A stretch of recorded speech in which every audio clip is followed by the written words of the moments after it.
മലയാള cinema ചരിത്രത്തിൽ release ചെയ്ത ചിത്രങ്ങളിൽ ഏറ്റവും കൂടുതൽ കളക്ഷൻ നേടിയ ചിത്രമെന്ന ഖ്യാതി ഇനി മുതൽ ദേവദൂതൻ നേടിയിരിക്കുകയാണ്.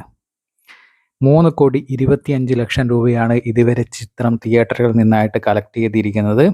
ഒരു മ്യൂസിക്കൽ ട്രീറ്റായ ചിത്രം, സിബി മലയിലിൻ്റെ ഗംഭീര ഡയറക്ഷനിൽ ഒരു മ്യൂസിക്കൽ ട്രീറ്റായ ചിത്രം പ്രേക്ഷകർ രണ്ടാമത്തെ റിലീസിൽ വമ്പൻ പ്രതികരണത്തോടുകൂടി സ്വീകരിച്ചിരിക്കുകയാണ്. നിറഞ്ഞ സദസ്സിലാണ് പ്രദർശനം തുടരുന്നത്. ചിത്രം ആദ്യം റിലീസ് ചെയ്ത സമയത്ത് വമ്പൻ ഫ്ലോപ്പായിരുന്നു. ഇപ്പോൾ റിലീസ് ചെയ്ത സമയത്ത് ചിത്രം നല്ലൊരു ഹിറ്റ് സ്റ്റാറ്റസിലേക്കാണ് പോയിക്കൊണ്ടിരിക്കുന്നത്. 3,25,00,000 രൂപയാണ് ചിത്രം ഇതുവരെ നേടിയിരിക്കുന്നത്. ഇപ്പോഴും തിയേറ്ററുകളിൽ നിറഞ്ഞ സദസ്സിൽ പ്രദർശനം തുടരുന്നു. റിലീസ് ചെയ്ത ചിത്രങ്ങളിൽ ഏറ്റവും കൂടുതൽ കളക്ഷൻ നേടിയ ചിത്രം എന്ന റെക്കോർഡും ചിത്രം നേടിയിരിക്കുകയാണ്. ഇതിനു മുമ്പ് ലാലേട്ടൻ്റെ തന്നെ 4K റിലീസ് ചെയ്ത നരസിംഹമായിരുന്നു ഏറ്റവും കൂടുതൽ കളക്ഷൻ നേടിയ ചിത്രം എന്ന റെക്കോർഡും ഖ്യാതിയും നേടിയിരുന്നത്. അതിനെ തകർത്ത് ദേവദൂതൻ മുന്നേറിക്കൊണ്ടിരിക്കുകയാണ്.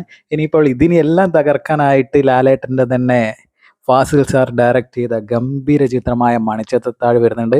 അത് ഈ ദേവദൂതൻ്റെ റെക്കോർഡ് എന്തായാലും തകർക്കും എന്ന് തന്നെയാണ് നമുക്ക് ഉറപ്പ് തന്നെയാണ്. അപ്പോൾ ദേവദൂതൻ തകർക്കപ്പെടാനായിട്ട് കാത്തിരിക്കുകയാണ് മണിച്ചിത്രത്താഴിലൂടെ.